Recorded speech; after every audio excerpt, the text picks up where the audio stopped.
As a solution, we make solar-powered cooler refrigerators from recycled old refrigerators and air conditioners. They are specifically made for off-grid application, 100% solar-powered, and provide refrigeration for 24 hours of the week. Now we have two types of refrigerator models.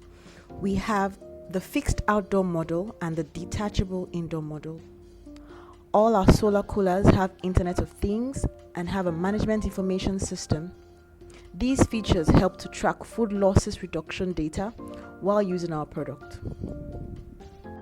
Now, this data is quantified and benched against the US dollar and traded in the carbon market using blockchain technology. This will help users to earn secondary income.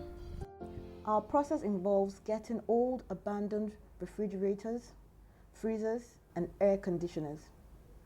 We sort out the ones we can use and take them to our factory.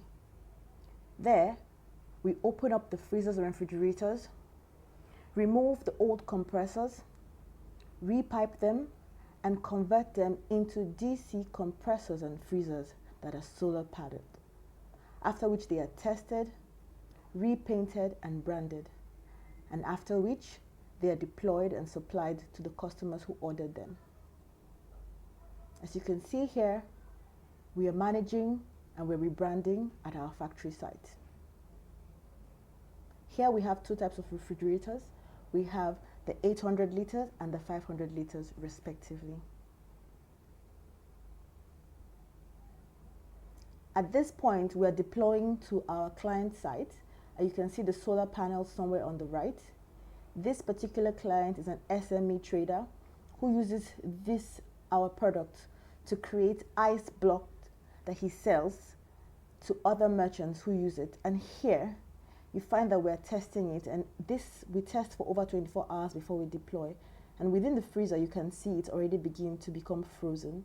There's ice at the side of our fridge for refrigerators.